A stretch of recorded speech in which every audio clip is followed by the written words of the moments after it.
The blood on his hands had dried hours ago, but Jake Morrison could still feel the weight of what he had done. 12 men lay dead in the dust behind him, their bodies already attracting buzzards under the merciless Arizona sun. He urged his horse forward, the leather reins slick with sweat, knowing that everything would change once he reached the village ahead. The settlement of Copper Creek appeared like a mirage through the heat waves, its adobe buildings and wooden structures clustered around a small stream that gave the place its name. Smoke rose from chimneys despite the scorching temperature, and Jake could make out figures moving between the buildings. This was not just any frontier town. This was home to both white settlers and members of the local Apache tribe, who had chosen to live in peace, rather than continue the endless cycle of warfare that plagued much of the territory. Jake had been riding for 3 days straight, pushing both himself and his mare to their limits. His weathered face, marked by years under the sun and countless nights sleeping rough, showed exhaustion that went deeper than physical tiredness. At 30 years old, he had seen more violence than most men twice his age, but what happened back at Devil's Canyon would haunt him for reasons he was only beginning to understand. As he approached the outskirts of Copper Creek, a young woman emerged from one of the houses. She moved with the fluid grace of someone comfortable in her own skin, her long dark hair braided with small feathers and beads that caught the afternoon light. Maria Lightfoot was 20 years old, daughter of a Spanish settler father and an Apache mother, embodying the unique blend of cultures that made Copper Creek special. Her dress was simple, but well-made, combining European styling with Native American decorative elements. She shaded her eyes with her hand, watching the lone rider approach. Something about his posture told her this was not a casual traveler seeking rest and supplies. This man carried news, and from the look of him it was not good news. Jake dismounted near the town well, his legs unsteady after so many hours in the saddle. His horse immediately lowered her head to drink, and he allowed himself a moment to splash cool water on his face and neck. The simple pleasure of clean water reminded him how close he had come to never experiencing such things again. Other residents began to gather, drawn by curiosity and the instinct that frontier people develop for recognizing when something significant has happened. Among them was Samuel Greenwood, the unofficial leader of the white settlers, and Grey Wolf, an Apache elder whose weathered features spoke of wisdom earned through decades of survival in an unforgiving land. Maria approached first, her movements careful but unafraid. She had learned to read people, a skill essential for someone living between two worlds. "You look like you have ridden far," she said, her English accented but clear. Jake looked up from the water trough, meeting her dark eyes. For a moment, he forgot about the weight pressing down on his shoulders. There was something about this young woman that seemed to cut through the darkness that had been following him. "Far enough," he replied, his voice hoarse. "Are you from Copper Creek?" "I am. My name is Maria Lightfoot. This is my home." Samuel Greenwood stepped forward, his merchant's instincts telling him this conversation might involve the entire community. He was a man in his 50s who had come west after the war between the states, seeking opportunity and perhaps redemption for things he preferred not to discuss. "I am Samuel Greenwood. What brings you to our settlement, mister?" Jake straightened, feeling the eyes of the growing crowd upon him. Word would spread quickly once he began talking, and there would be no taking it back. "Name is Jake Morrison. I have news concerning the Hawkins gang." A ripple of tension passed through the assembled people. The Hawkins gang had been terrorizing settlements throughout the territory for months, leaving destruction and death in their wake.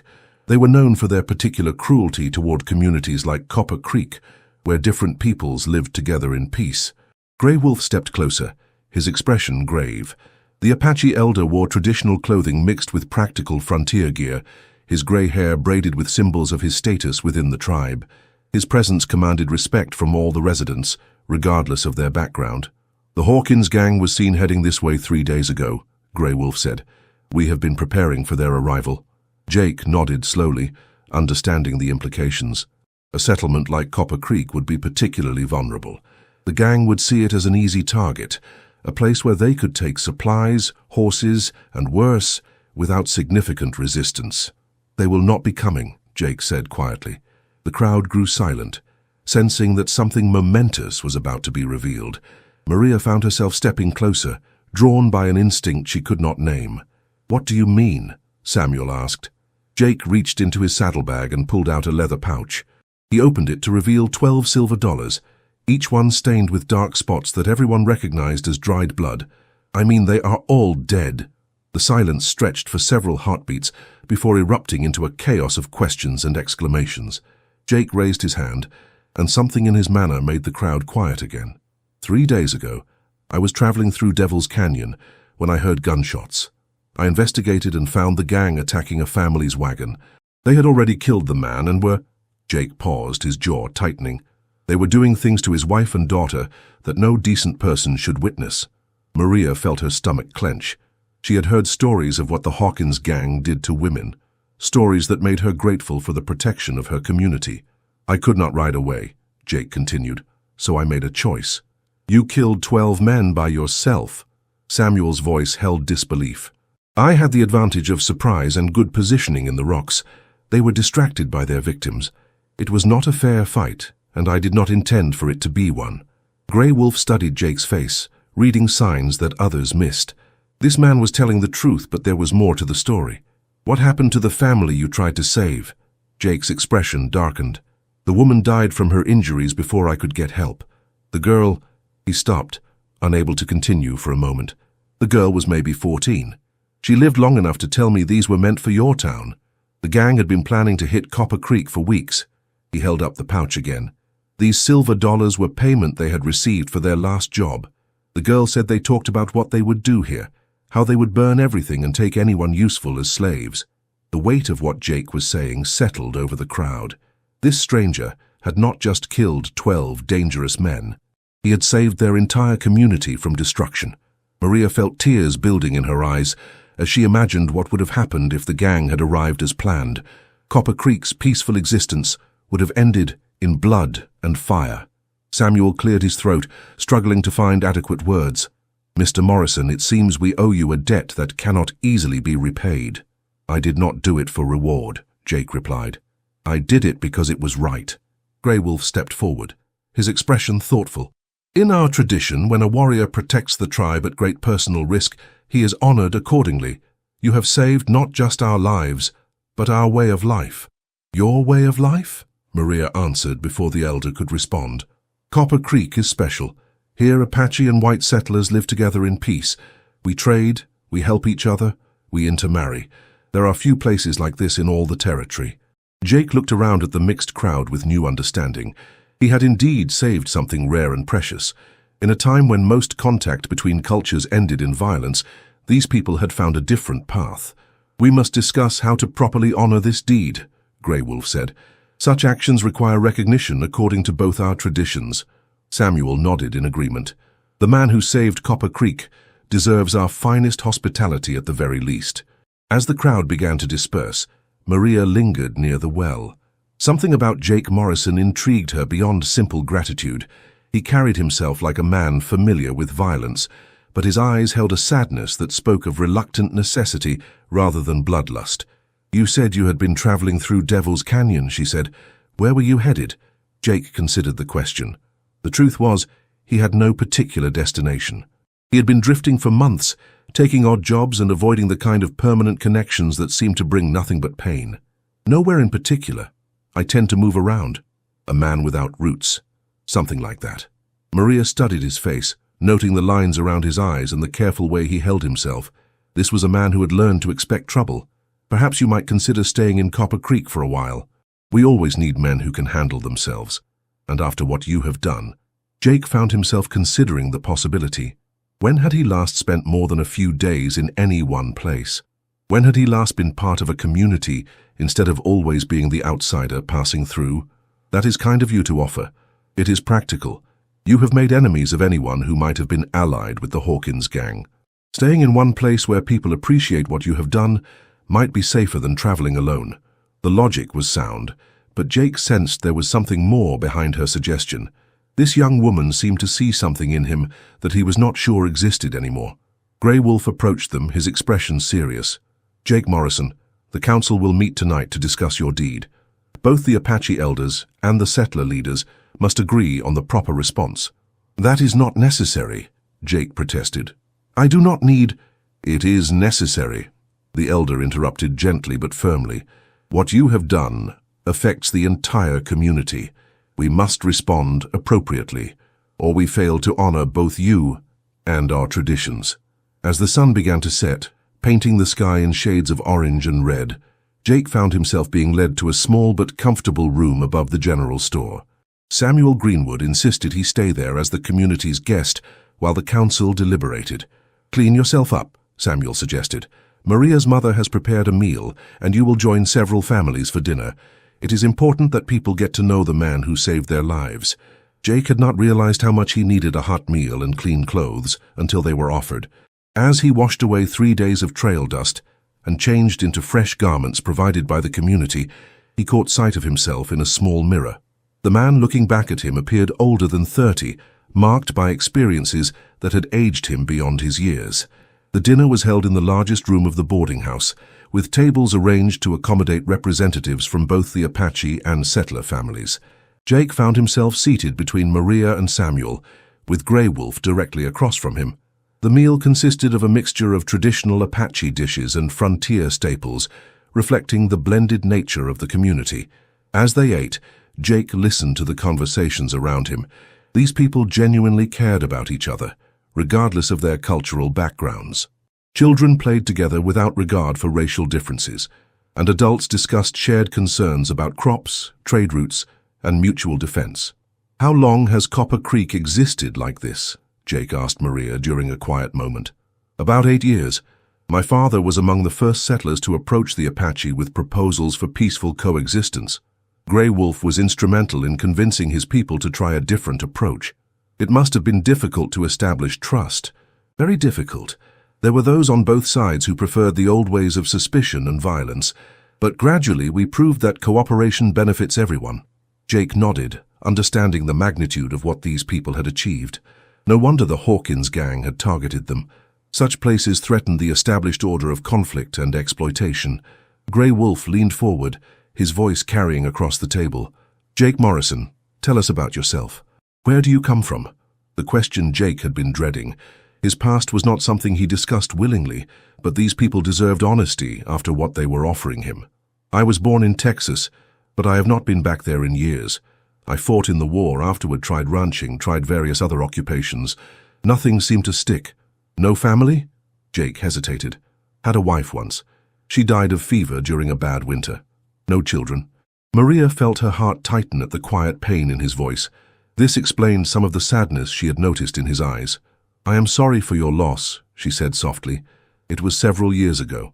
The conversation moved on to other topics, but Maria found herself watching Jake throughout the evening. He was clearly uncomfortable being the center of attention, more accustomed to blending into the background. Yet when he did speak, his words carried weight, and his observations were insightful. After dinner, Grey Wolf and Samuel excused themselves to prepare for the council meeting. Jake expected to be dismissed as well, but Maria invited him to walk with her along the stream that ran through the settlement. The night air was cool, a welcome relief from the day's heat. Above them, stars appeared with the clarity only possible in places far from city lights. The sound of water moving over stones provided a peaceful backdrop to their conversation. "You do not talk about yourself easily," Maria observed. "There is not much worth discussing." "I think you are wrong about that." They walked in comfortable silence for a while, each lost in their own thoughts. Jake found himself relaxing in her presence, feeling some of the constant tension leave his shoulders. "Maria, can I ask you something?" "Of course." "When you look at me, what do you see?" She stopped walking and turned to face him, considering the question seriously. "I see a man who has been hurt by life, but who still chose to do the right thing when it mattered most. I see someone who believes he is alone, but who is actually searching for a place to belong." Her words hit closer to the truth than Jake was prepared for. He looked away, uncertain how to respond to such perceptive honesty. "You hardly know me. Sometimes we recognize something in another person immediately. It does not require long acquaintance." They had reached a small wooden bridge that crossed the stream. Maria stopped and leaned against the railing, looking up at the stars. "My mother always said that the spirits sometimes guide people to where they need to be, even when they think they are just wandering." "You believe in such things?" "I believe that you arrived here exactly when we needed you most, and perhaps when you needed us as well." Jake found himself moved by her simple faith. When had he last felt that anything in his life happened for a positive reason? "The council meeting will determine what happens next," he said. "Yes, but whatever they decide, I hope you will consider making Copper Creek your home." The directness of her words surprised him. This young woman seemed to have no fear of expressing her thoughts and feelings. "Maria, you do not really know what kind of man I am. Today you saw me as a protector, but I have done things. We all have done things we regret. That is what it means to be human. What matters is who we choose to be going forward." Before Jake could respond, they heard voices approaching. Samuel and 2 other men were walking toward them, their expressions serious. "Jake," Samuel called, "the council is ready to convene. Your presence is requested." As they walked back toward the settlement center, Jake felt his stomach tighten with anxiety. He had no idea what to expect from this meeting, or what these people considered appropriate recognition for his actions. The council meeting was held in the largest building in Copper Creek, a structure that served as both church and community hall. Representatives from both the Apache families and the settler families sat in a circle, with Grey Wolf and Samuel acting as co-leaders of the discussion. Jake was asked to sit in the center of the circle, feeling exposed and uncomfortable under the scrutiny of so many eyes. Maria sat with the other younger adults, but her encouraging smile helped calm his nerves. Grey Wolf spoke first, his voice carrying the authority of his years and position. "Jake Morrison, you have performed a deed that saved our entire community from destruction. According to our traditions, such actions must be recognized in a manner that reflects their importance." Samuel nodded in agreement. "The settler families are equally grateful. We have discussed various ways to express our appreciation, but we believe the Apache tradition is most appropriate in this case." Jake shifted uncomfortably. "I appreciate the thought, but I do not need—" "This is not about what you need," Grey Wolf interrupted gently. "This is about what our community needs. We must honor those who protect us, or we fail in our obligations to both the spirits and each other." An elderly Apache woman named White Dove rose to her feet. Her voice was strong despite her advanced age. "In the old days, when a warrior saved the tribe from great danger, he was rewarded with the greatest treasures the people could offer. Horses, weapons, land, and sometimes—" She paused, looking directly at Jake. "Sometimes he was given wives to care for him and bear his children." Jake felt his face flush. This was not what he had expected. "That is very generous, but I could not accept such—" "The decision is not yours alone," Samuel said. "2 young women of our community have already expressed their willingness to be part of this arrangement if you are agreeable." Jake's mind reeled. He looked around the circle of faces, seeing nothing but serious intent. These people were not joking or making light of the situation. "Who?" he asked, though he suspected he already knew at least part of the answer. Grey Wolf gestured toward Maria, who rose gracefully to her feet. Her expression was calm, but Jake could see the slight nervousness in her posture. "Maria Lightfoot has volunteered to become your first wife." Jake stared at her in shock. This beautiful, intelligent young woman was willing to bind her life to his, based on a single day's acquaintance. "And," White Dove continued, "Sarah Mitchell has also volunteered to become your second wife." A young blonde woman rose from among the settlers. Sarah was perhaps 18 years old, with the kind of fresh-faced beauty that reminded Jake painfully of his first wife. Her blue eyes were steady as she looked at him, though he could see the rapid rise and fall of her chest that betrayed her nervousness. "This is—" Jake struggled for words. "This is not necessary. I cannot accept such a sacrifice from these young women." Maria stepped forward, her voice clear and strong. "It is not a sacrifice, if it is freely chosen." "You do not know me," Jake protested. "Either of you. How can you make such a decision?" Sarah spoke for the first time, her voice soft but determined. "We know that you risked your life to protect people you had never met.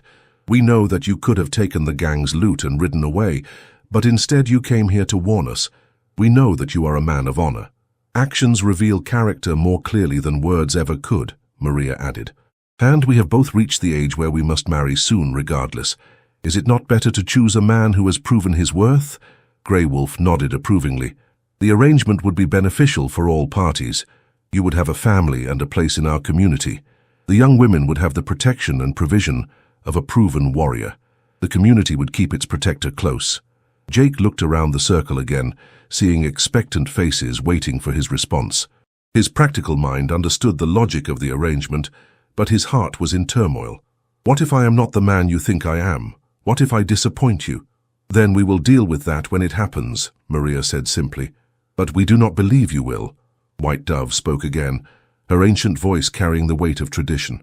In our culture, it is considered a great honor for a warrior to be offered such rewards. To refuse would be seen as insulting to both the young women and the community. Jake felt trapped, but not in an entirely unpleasant way. The idea of having a family again, of belonging somewhere, was more appealing than he wanted to admit. This is a lot to consider, he said finally. Of course, Samuel agreed. We do not expect an immediate answer. Take the time you need to think it over.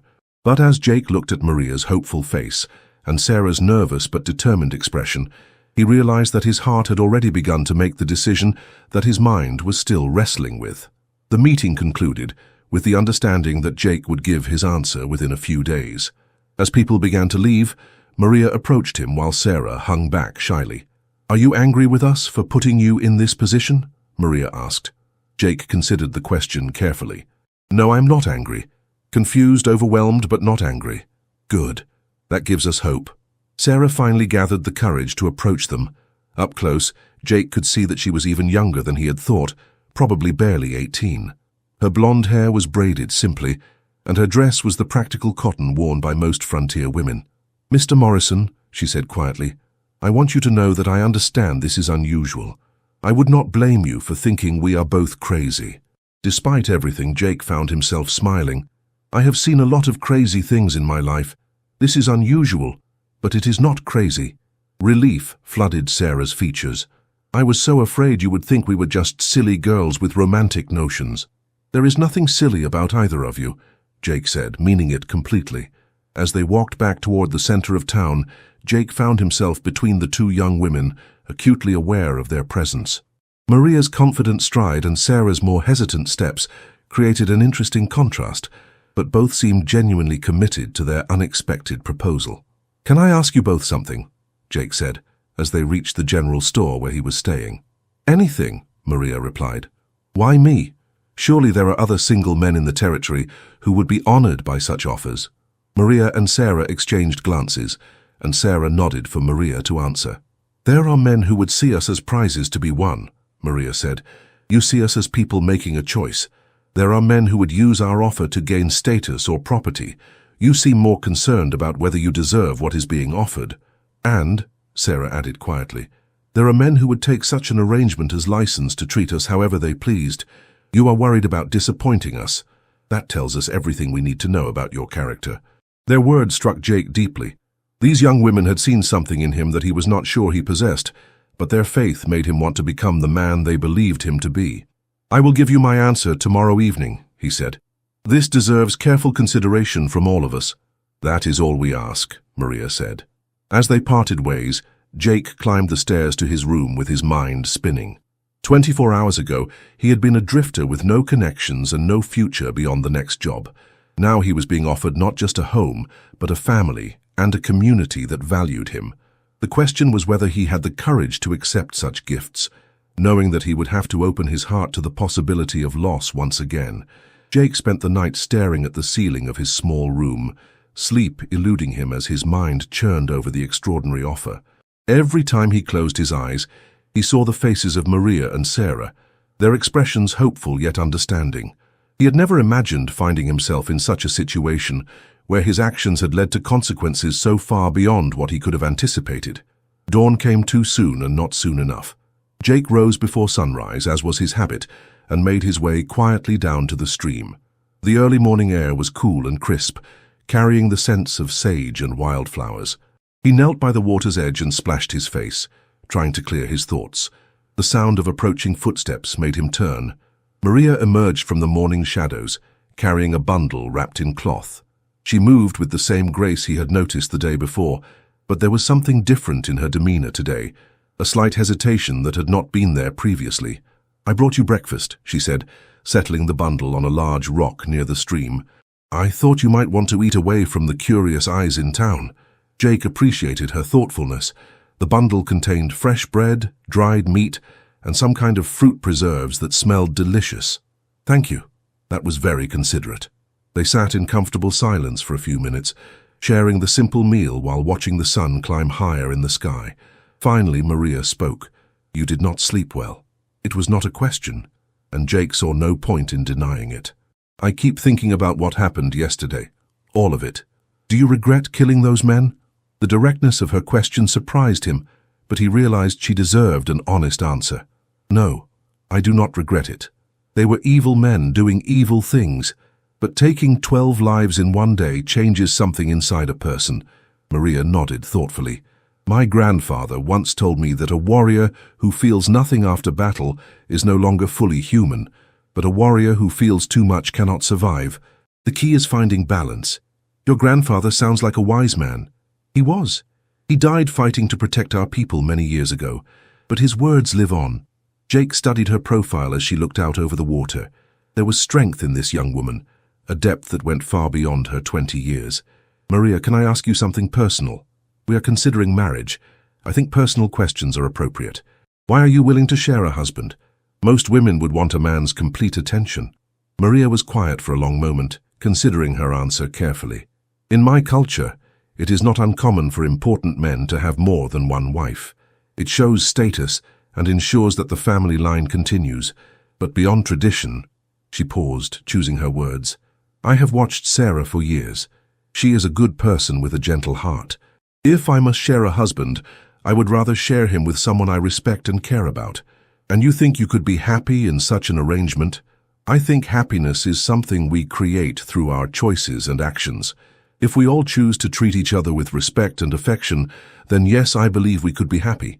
Jake found her practical wisdom both impressive and slightly intimidating. This young woman had clearly given the matter serious thought. "What about love?" he asked quietly. "What about it? Do you expect to love me? Do you expect me to love you?" Maria turned to face him fully, her dark eyes serious. "I expect that if we are good to each other, love will have the opportunity to grow. I do not believe in the romantic notion that love must strike like lightning. I believe in the kind of love that is built day by day through shared experiences and mutual respect." Her answer impressed Jake with its maturity.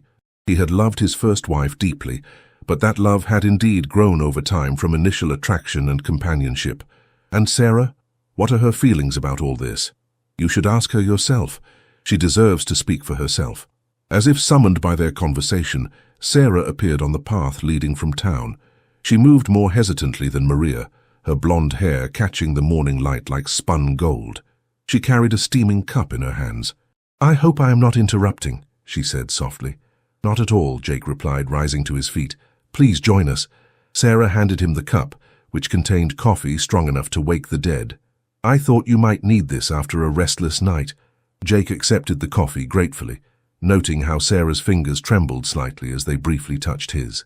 This young woman was clearly nervous about the situation, perhaps more so than she had let on the previous evening. "Sarah," Jake said gently, "Maria and I were just discussing the arrangement your community has proposed. I would like to hear your thoughts." Sarah's blue eyes widened slightly, but she composed herself and sat on a fallen log across from them. "My thoughts are complicated," she admitted. "I have never imagined being in such a situation, but I have also never met a man who impressed me as much as you did yesterday. You hardly know me. I know enough. I know that you risked your life for strangers. I know that you are concerned about our feelings, rather than simply accepting what is being offered. I know that you treat both Maria and me with respect, even though we have put you in a difficult position." Jake sipped the excellent coffee, using the moment to organize his thoughts. "Sarah, you are very young. Are you certain this is what you want, or do you feel pressured by your community?" Sarah's cheeks flushed, but her voice remained steady. "I am 18 years old, Mr. Morrison. In this territory that is old enough to make my own decisions, and while I admit the community supports this arrangement, no one has pressured me. The choice was entirely mine. Why? Because I believe you are a good man, and good men are rare out here. Because I would rather choose my husband based on character than wait for someone to court me with pretty words that might mean nothing." She paused, gathering courage. "And because I have been alone since my parents died last year. I want to be part of a family again." The pain in her voice touched something deep in Jake's heart. This young woman had suffered loss just as he had, and she was looking for the same thing he was, whether he admitted it or not. Maria reached over and squeezed Sarah's hand supportively. "We have both been alone too long." Jake set down his coffee cup and looked at both women seriously. If I were to agree to this arrangement, there would have to be rules, understandings between us. Both women leaned forward attentively. First, neither of you would ever be required to do anything that made you uncomfortable. This would be a partnership, not ownership. Maria and Sarah exchanged glances and nodded. Second, we would all have to communicate honestly with each other. If problems arise, we talk about them instead of letting resentment build. Agreed, Sarah said immediately. Third, while I understand this arrangement has the blessing of your community, the marriage itself must be because all three of us genuinely want to build a life together. And fourth? Maria asked, sensing there was more. Jake hesitated, then decided complete honesty was the only fair approach. Fourth, you both need to understand that I am not an easy man to love. I have seen too much violence, lost too much. There are parts of my past that still haunt me. I cannot promise to be the husband you deserve, only to try my best. Sarah's eyes filled with tears, but they were tears of compassion, not fear. Do you think we expect perfection? Do you think either of us has lived without pain? Maria nodded in agreement. We are all damaged in some way, Jake. That does not disqualify us from happiness. The use of his first name, spoken with such gentle confidence, affected Jake more than he expected. When had anyone last spoken to him with such warmth? There is something else you should know, he said quietly. I have money saved from various jobs over the years, enough to buy land, build a proper house, start a ranch. If we do this, we do it right. Both women looked surprised. They had not expected their protector to also be a man of means. How much land? Maria asked practically. Enough for a good-sized spread. Cattle, horses, maybe some farming. Enough to support a large family comfortably. Sarah blushed at the implication, but she did not look displeased. Where would this land be? Maria continued. I was thinking of asking if any is available near Copper Creek. I would not want to take you away from your community. The thoughtfulness of this statement seemed to settle something for both women. Here was further proof that Jake Morrison was the kind of man who considered others' needs alongside his own. There is good land available just north of town, Maria said. The Apache Council has been looking for the right person to develop it, someone who understands our ways. Jake nodded, feeling pieces of a puzzle falling into place. Then I have one final question for both of you. They waited expectantly. Are you absolutely certain this is what you want? Because once we begin this path, I will not abandon you. If you become my wives, you will be my wives for life, no matter what difficulties we face. The solemnity of his tone impressed both women. This was not a man who made commitments lightly. Sarah spoke first. I am certain. Maria nodded firmly. As am I. Jake stood and walked to the edge of the stream, looking out over the water as it reflected the morning sun. Behind him, he could hear the two women talking quietly, giving him space to make his final decision. The truth was, his heart had already decided. Despite all his rational concerns, despite his fear of loss and pain, he wanted what they were offering. He wanted to belong somewhere again. He wanted to care about people and have them care about him in return. He turned back to face them, and they both straightened expectantly. Then I accept. The joy that lit up both their faces was worth every moment of uncertainty he had experienced. Sarah actually clapped her hands together like a delighted child, while Maria's smile was radiant. Truly, Sarah asked. Truly, but I have one request. Anything, Maria said. I want to court you both properly, even though we already know the outcome. You deserve to be wooed, not just accepted as a reward. The romantic gesture clearly touched both women. Sarah's eyes filled with happy tears, while Maria looked at him with something approaching wonder. How long? Maria asked. A month. Long enough for us to really get to know each other, but not so long that the community loses interest in celebrating. A month of courtship sounds perfect, Sarah agreed. They spent the rest of the morning talking about practical matters. The wedding would be a blend of Apache and Christian traditions, reflecting the nature of their community. Jake would meet with the Territorial Land Office to purchase the property Maria had mentioned. The women would begin planning their shared household, a task that would require considerable coordination and compromise. As they walked back toward town, Jake found himself flanked by his future wives, and the feeling was not as strange as he had expected. Maria's confident presence balanced Sarah's gentler demeanor, and both women seemed genuinely pleased with the morning's outcome. The news of Jake's acceptance spread quickly through Copper Creek. By afternoon, the entire community was buzzing with plans for the upcoming celebration.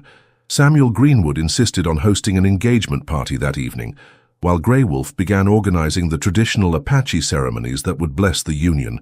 Jake spent the afternoon being introduced to various members of the community he had not yet met. Everyone wanted to shake the hand of the man who had saved their town, and many offered advice about marriage, land ownership, and raising children. The attention was overwhelming but genuinely warm. As evening approached, Jake found himself back at the boarding house preparing for the engagement celebration. Someone had provided him with new clothes more suitable for the occasion: a clean white shirt, dark trousers, and a vest that actually fit properly. He looked at himself in the small mirror, hardly recognizing the respectable-looking man staring back at him. The celebration was held in the community hall, with tables laden with food and drink. Someone had even managed to find a fiddle player, and the music filled the space with festive energy. Jake was amazed at how quickly the people of Copper Creek had organized such an elaborate event. Maria appeared at his side, wearing a dress he had not seen before. It was deep blue with silver trim, and her long hair was elaborately braided with ribbons and small silver ornaments. She looked stunning, and Jake felt a surge of pride that this beautiful woman had chosen him.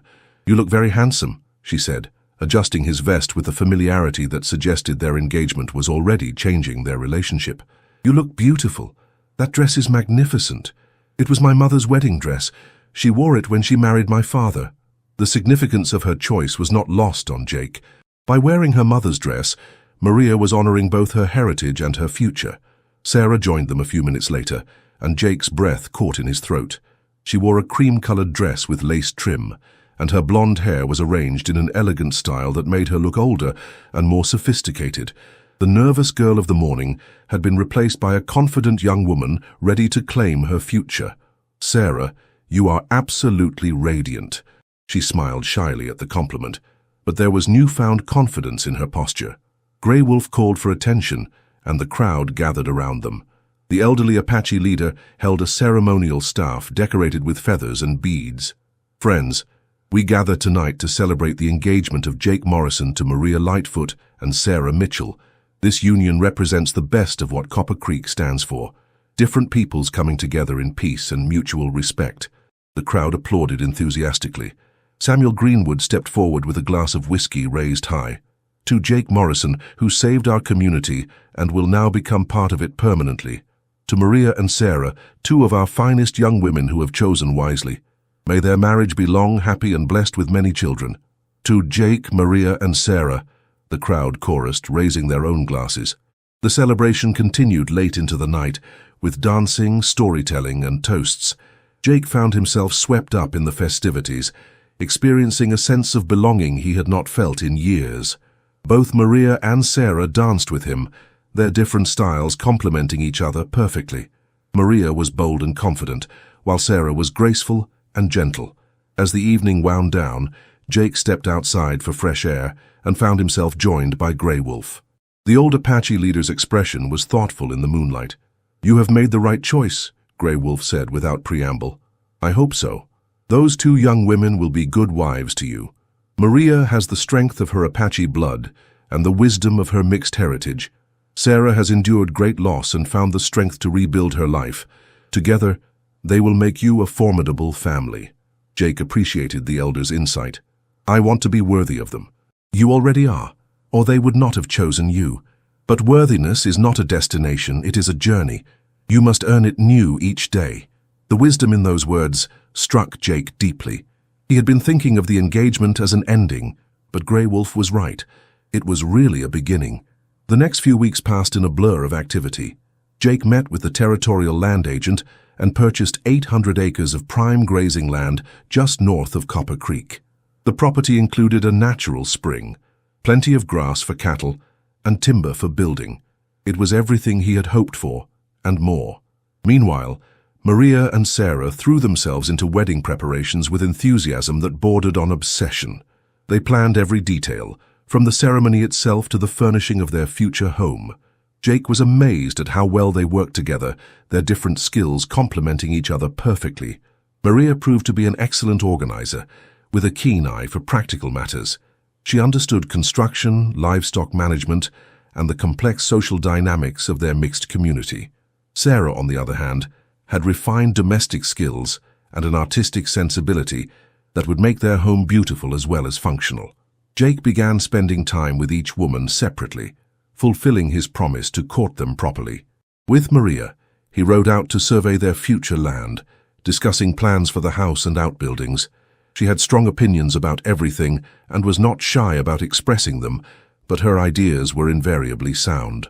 "The house should face east," she said one afternoon as they stood on a low hill overlooking their property, "to catch the morning sun. And we need a large kitchen because we will be entertaining frequently." "Entertaining?" "Of course. We will be one of the most prominent families in the area. People will expect us to host gatherings, celebrate holidays, provide hospitality to travelers." Jake had not considered the social obligations that would come with their new status, but Maria was right. As the man who had saved Copper Creek and married into both communities, he would be expected to take a leadership role. His time with Sarah was different, but equally valuable. She had a gentle way of drawing out his thoughts and feelings, encouraging him to talk about his past in ways that felt healing rather than painful. "Tell me about your first wife," she said one evening as they walked along the stream. Jake tensed, but something in Sarah's manner made him want to answer honestly. "Her name was Rebecca. We were married for 3 years before she died." "What was she like?" "Kind, patient. She could make me laugh even on the worst days. She deserved better than a man who was gone half the time chasing after work." Sarah stopped walking and turned to face him. "Do you think she would want you to be alone for the rest of your life?" The question caught Jake off guard. He had never really considered what Rebecca would want for him after her death. I do not know. I think she would want you to be happy. I think she would want you to love again." The simple wisdom of her words moved Jake deeply. Perhaps it was time to let go of the guilt he had been carrying and allow himself to embrace the future that was being offered. As the wedding day approached, Jake found his anxiety giving way to anticipation. The three of them had developed an easy rapport, and he could genuinely envision building a life together. Maria's strength complemented Sarah's gentleness, and both women seemed to bring out different aspects of his own personality. 3 days before the wedding, disaster nearly struck. A messenger arrived in Copper Creek with news that surviving members of various outlaw gangs were converging on the territory, seeking revenge for the destruction of the Hawkins gang. Among them were the Butcher brothers, a trio of killers known for their particular cruelty. The news sent a wave of fear through the community. Grey Wolf immediately called a council meeting to discuss defense preparations, while Samuel Greenwood organized the townspeople to ready weapons and fortify key buildings. Jake found himself in the uncomfortable position of being the target that was putting his new community at risk. If he left, the danger might leave with him, but if he stayed, innocent people could be hurt. That night, as he wrestled with the decision, both Maria and Sarah came to his room. They had clearly been discussing the situation and had reached their own conclusions. "You are thinking of leaving," Maria said without preamble. "It would be the right thing to do." "No," Sarah said firmly, surprising Jake with her vehemence. "It would be the coward's thing to do." "Sarah is right," Maria agreed. "These men are coming whether you are here or not. At least with you here, we have our best fighter to help defend the town." Jake looked at both women, seeing determination in their faces that matched his own. "If I stay, I will be putting you both in danger." "Then we face the danger together," Sarah said. "That is what families do." The word family hit Jake like a physical blow. These women were willing to risk everything for him, just as he had risked everything for their community. The parallel was not lost on him. "All right," he said finally. "We stay and we fight." The next 2 days were spent in frantic preparation. Jake worked with the community's men to establish defensive positions and patrol schedules. His experience with violence proved invaluable as he helped train townspeople who had little experience with serious combat. Maria and Sarah organized the women and children, establishing safe areas and escape routes if the defenses were overrun. Both women proved to have steady nerves under pressure, further confirming Jake's belief that he had chosen well. The attack came on the morning of what should have been their wedding day. Lookouts spotted riders approaching at dawn, and the alarm was raised throughout the town. Jake took his position in the church bell tower, which provided an excellent view of all approaches to Copper Creek. Through his spyglass, he counted 15 men, all armed and riding hard toward the town. At their head rode a massive man with distinctive scars covering half his face. This had to be Bull Butcher, the eldest and most dangerous of the Butcher brothers. The outlaws spread out as they approached, clearly planning to attack from multiple directions simultaneously. Jake had anticipated this strategy and positioned defenders accordingly, but 15 experienced gunmen would still be a formidable challenge. The first shots rang out as the outlaws reached the town's perimeter. Jake immediately returned fire, his rifle finding its mark as one of the attackers fell from his horse. The battle for Copper Creek had begun. From his elevated position, Jake could coordinate the defense while picking off targets of opportunity. His marksmanship was deadly accurate, and within the first few minutes, 3 more outlaws had fallen to his shots. But the remaining attackers were experienced fighters, who quickly adapted to the town's defensive strategy. They began using buildings as cover, making Jake's job much more difficult. Worse, he could see that some of them were carrying torches, planning to burn out the defenders. A cry from below caught his attention. Sarah was running across the street, carrying ammunition to one of the defensive positions. An outlaw had spotted her and was taking aim from behind a water trough. Without hesitation, Jake swung his rifle around and fired, his bullet catching the outlaw in the chest, just as the man's finger tightened on the trigger. The outlaw's shot went wild, and Sarah made it safely to cover. The battle raged for over an hour, with neither side able to gain a decisive advantage. The outlaws were better fighters, but the townspeople had superior positions and the motivation of defending their homes. Jake's leadership and marksmanship kept the defense organized and effective. Finally, Bull Butcher himself made a desperate charge toward the church, apparently hoping to eliminate Jake and break the town's resistance. Jake met him in the street, and for a moment the entire battle seemed to pause as the 2 men faced each other. Bull Butcher was even larger up close, a mountain of a man with arms like tree trunks and eyes full of malevolent intelligence. He carried 2 pistols and a knife the size of a small sword. "You are the one who killed my friends," Bull growled, his voice carrying despite the ongoing gunfire around them. "I killed 12 murderers and rapists," Jake replied calmly. "If they were your friends, that says everything anyone needs to know about you." Bull Butcher's scarred face twisted with rage, and he went for his guns. But Jake was faster, his own pistol clearing leather with lightning speed. Both men fired simultaneously, their shots echoing across the battlefield. Bull Butcher's bullet grazed Jake's shoulder, spinning him around, but not stopping him. Jake's bullet caught the outlaw leader center mass, dropping him to his knees.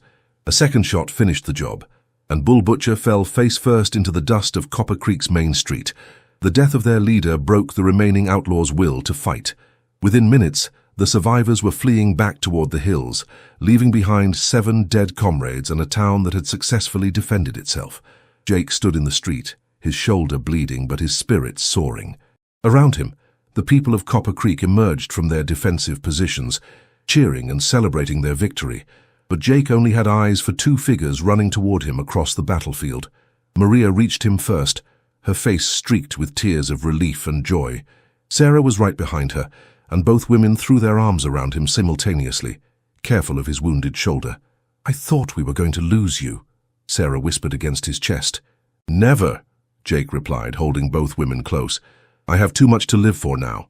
Grey Wolf approached them, his weathered face beaming with pride. "Jake Morrison, today you have proven yourself a true protector of our people. Not once, but twice you have saved Copper Creek from destruction." Samuel Greenwood joined them, clapping Jake on his good shoulder. "I think this calls for an immediate wedding ceremony. We have a celebration to complete." Jake looked down at his 2 brides-to-be, both disheveled from the battle but more beautiful than ever in his eyes. "Are you ready to marry a man who seems to attract trouble?" "We are ready to marry the man who always defeats that trouble," Maria replied with a smile. "Then let us have a wedding." The ceremony took place that very afternoon, with Jake's shoulder bandaged but his spirit whole. The entire community gathered in the church, which still smelled faintly of gunpowder from the morning's battle. Grey Wolf performed the Apache portions of the ceremony, while the local preacher handled the Christian elements. Jake stood at the altar, wearing his best clothes, despite the bloodstain on his shirt from his wound. To his left stood Maria, radiant in her mother's wedding dress, and to his right stood Sarah, glowing in her cream and lace gown. Both women had insisted the ceremony proceed as planned, refusing to let the morning's violence delay their happiness. As they exchanged vows, Jake felt a peace settle over him that he had not experienced in years. These two remarkable women had chosen him not just as a protector, but as a partner in building something lasting and beautiful. The community that surrounded them had accepted him as family, and the land he had purchased would provide a foundation for the future they would create together. The celebration that followed was even more joyous than the engagement party had been, tinged as it was with the relief of survival and the triumph of love over violence. Jake danced with both his wives, marveling at how natural it felt to call them that. Maria's strength and Sarah's gentleness complemented each other perfectly, and he could see how they would balance each other in the years to come. As the evening wound down, the three newlyweds walked together to the small house that would serve as their temporary home while their ranch house was being built. Jake found himself nervous for the first time in days, uncertain about the practical aspects of their unusual arrangement. But Maria and Sarah seemed to have worked out the details between themselves. They had prepared a comfortable sitting area where they could talk privately, and both women seemed genuinely excited about their shared future rather than anxious about potential complications. "Jake," Sarah said softly as they settled in their new home, "we want you to know that we understand this arrangement is unusual. We do not expect everything to be perfect immediately. What Sarah means," Maria added with a smile, "is that we are all learning how to do this together. We will make mistakes, but we will work through them as a family." Jake looked at his two wives, these remarkable women who had chosen to bind their lives to his, and felt a gratitude so deep it was almost overwhelming. "I love you both," he said simply.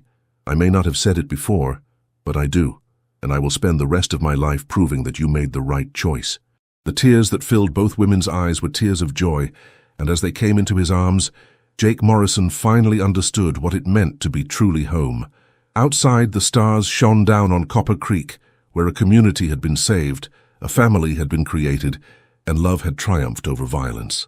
The cowboy who had killed 12 bandits to protect a village had indeed been rewarded with 2 women for life, but more than that, he had been given something infinitely precious, a chance to build a future worth protecting. The story of Jake Morrison and his 2 wives would become legend in the territory, told and retold around campfires and in saloons for generations to come. But for Jake, Maria, and Sarah, it was not a legend at all.